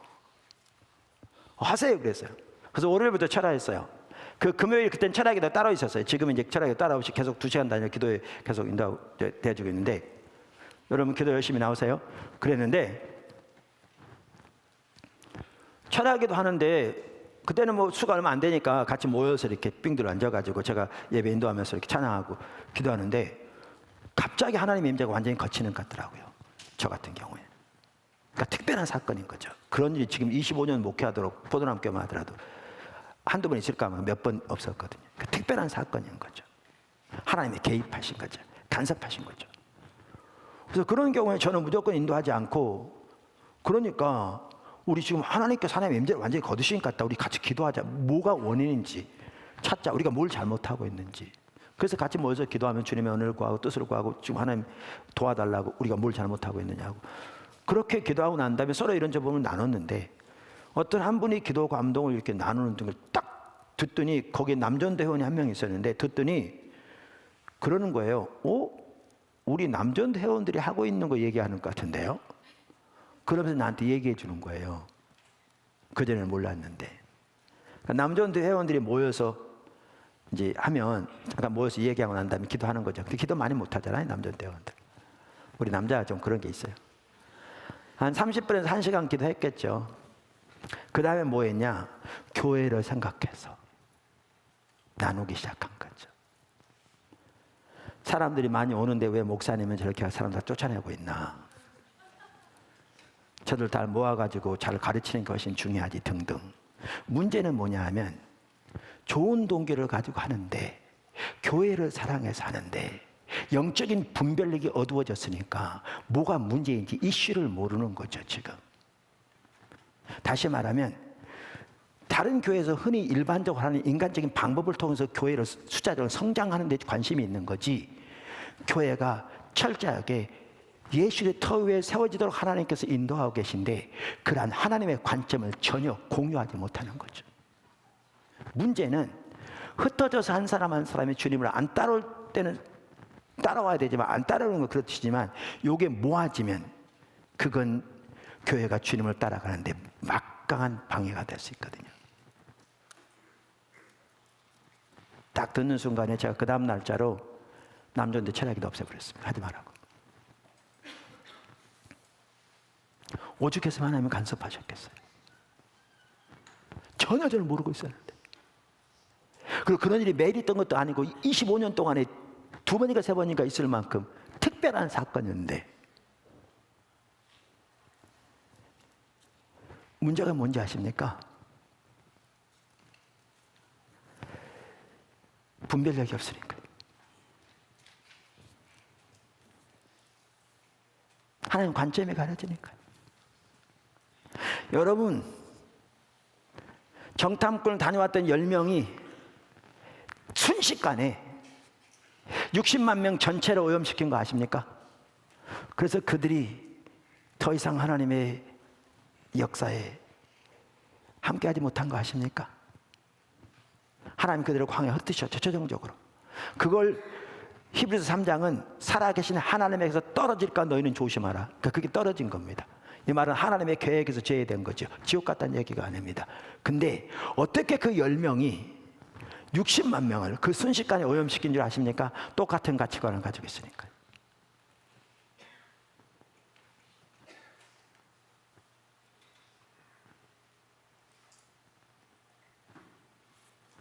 똑같은 가치관을 가지고 있으니까요.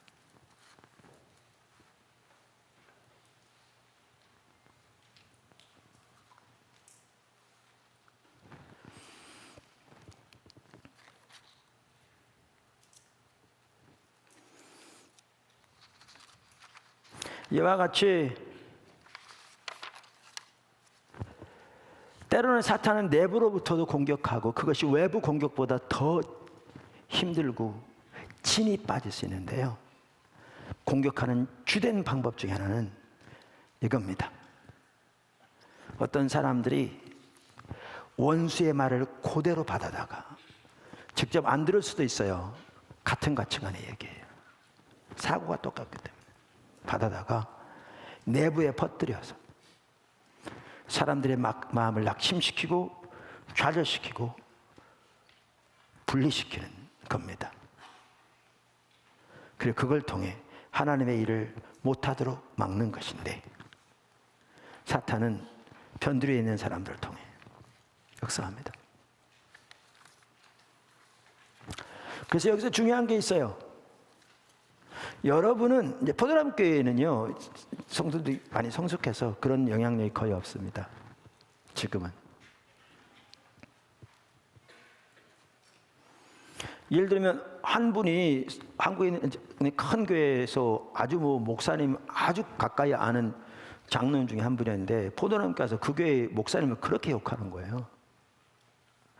다른 교회 같았으면 영향력이 컸을 거예요. 근데 우리는 그게 옳지 않은 걸 아니까 전혀 영향을 못 미치는 거죠. 딱 한 분만 그분을 따랐어요. 근데 문제는 그렇게 말하니까 처음에 옆에 있는 분들이 그건 옳지 않습니다. 상대방 축복하고 하나님께 맡기고 주님을 찾으셔야죠. 근데 그래도 안 듣고 계속 얘기하니까 다른 분들이 자꾸 이제 거리를 두는 겁니다. 왜냐하면 만나야 도움이 안 되는 거죠. 그러니까 자기 스스로 자기 벽을 치는 거죠. 손자나무니. 그러니까 교회를 떠났어요. 교회를 떠나서 이제 나 욕하고 다닙니다. 제가 최근에 어떤 목사님에게 들은 얘기예요. 그분 어떻게 만나는데 절 욕하더래요. 제가 욕먹은 게 그게 아니라 교회가 성숙했기 때문에 그런 게 안 통하는 거죠. 근데 일반적으로는 그런 게 큰 영향력을 미칠 수 있거든요. 근데 그래서 우리는 이게 중요합니다. 이런 말을 들을 때 이게 하나님께로부터 온 것인지 개인의 생각인지 그 배우의 사탄의 소리가 있는지 분별할 줄 알아야 합니다.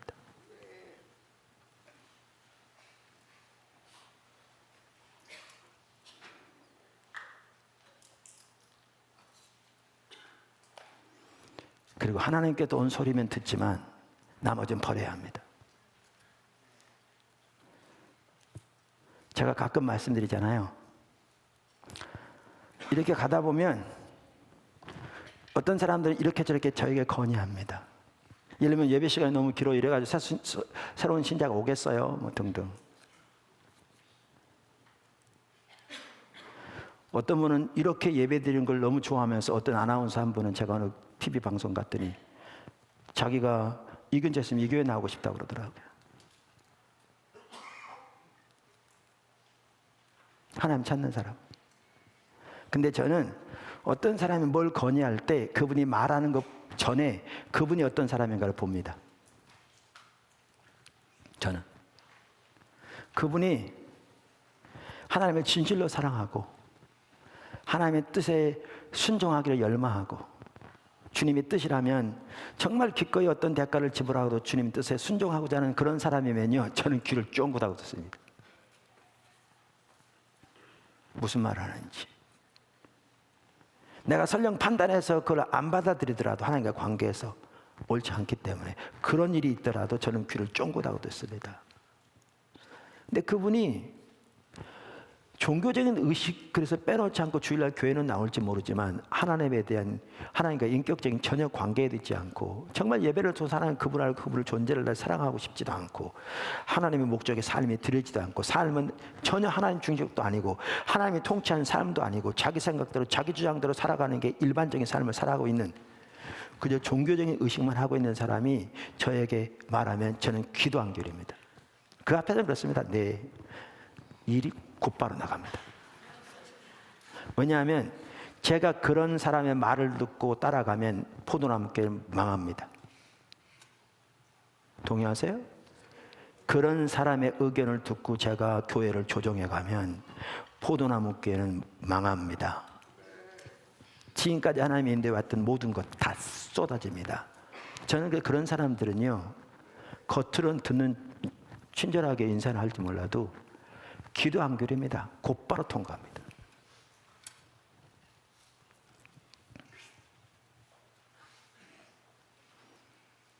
분별력이 있어야 합니다. 자, 그 다음 마지막으로 그럼 우리가 리더로서 우리가 지체로서 어떻게 해야 되느냐 이렇게 공격할 때 일터에서 이런 일이 있을 때 가느냐라는 거예요. 어떻게 하느냐? 간단합니다. 뭐겠어요? 느헤미야가 했던 것처럼 하나님만 의지하고 지속적으로 가야 합니다. 아멘.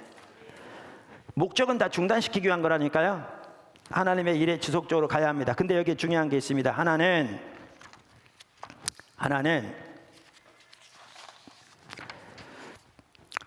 자신을 변호하려고 하지 마십시오.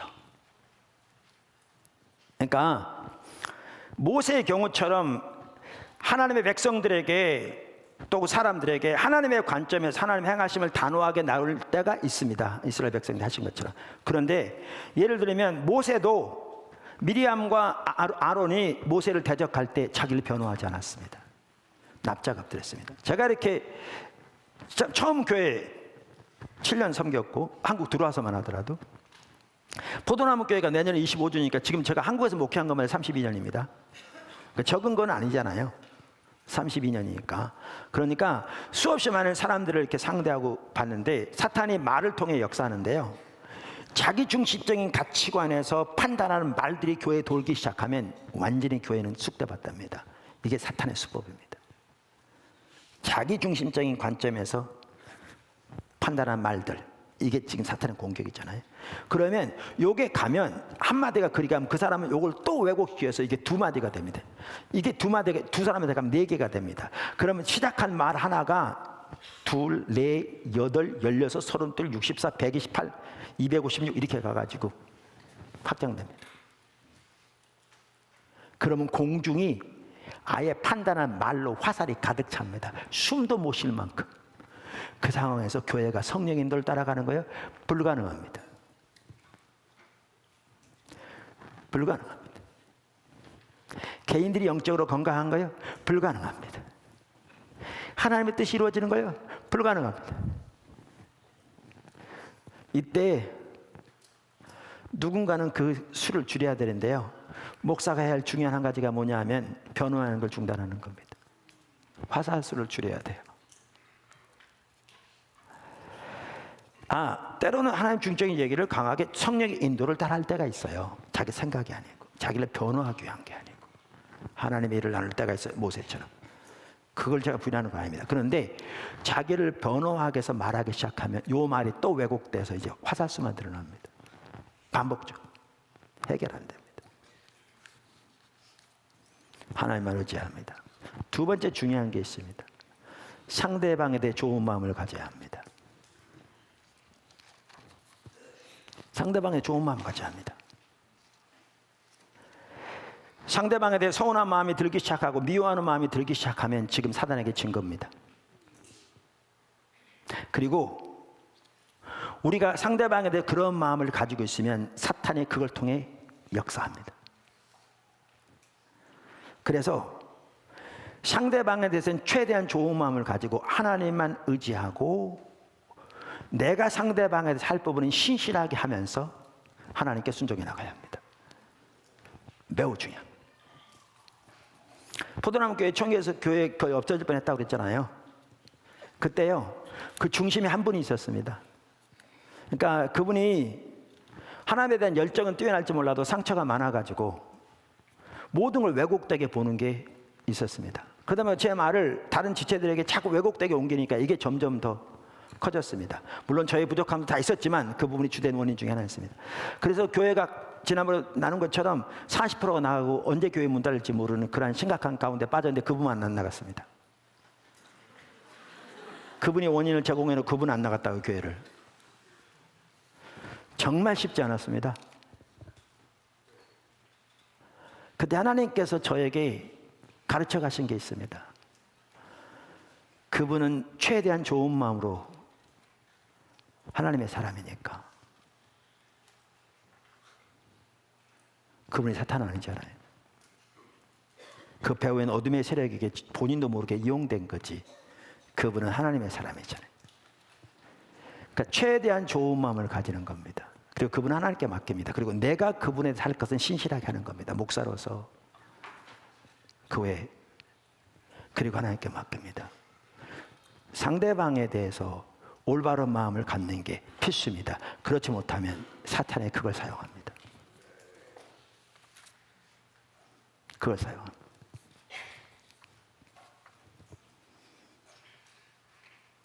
그래서 많이 축복하셔야 합니다. 예수님의 이름으로. 마지막으로 하나님만 의지하고 믿음으로 순종해 가야 합니다. 원수 갚는 것이 그분에게 있습니다.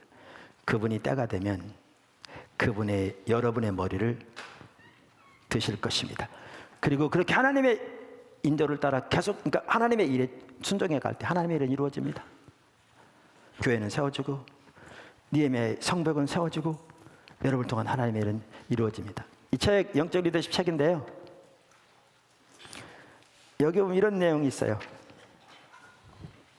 하나님의 인정만이 영적 리더를 확증해주는 근거이므로 리더는 반드시 자신의 삶을 평가해야 한다. 하나님이 자기를 뒷받침하고 계신가? 그런 관점에서. 그래서 하나님은 하나님이 세우신 리더, 신실하게 주님을 따르는 리더들을 종들이죠. 성경적 관점에 말하면. 그들을 인정하시고 뒷받침하신다. 그러면서 인정하시고 뒷받침하신 열매가 나타나게 돼 있다. 그러면서 그 열매를 이 개정판에서 3가지를 언급해요. 원래 처음에는 5가지를 언급했었는데 3가지를 읽어보겠습니다. 제목만. 하나님은 리더와 그 조직에 대한 당신의 약속을 성취하신다. 하나님의 약속. 2번째, 하나님은 당신이 인정하시는 리더의 명예를 때가 되면 회복해 주신다. 3번째, 리더의 삶에 나타나는 하나님의 임재로 사람들의 삶이 변화된다. 때가 되면 그분이 여러분의 머리를 반드시 드십니다. 그래서 그렇게 하나님만 의지하고 지속적으로 하나님의 인도하심에 힘을 다해 나아갈 때 하나님의 일은 이루어지고 우리는 승리하게 됩니다. 그래서 그런 놀라운 승리가 포도나무 교회 여러분의 삶의 모든 일터에 현장에 함께하기를 주님의 축원합니다. 아멘. 기도하겠습니다.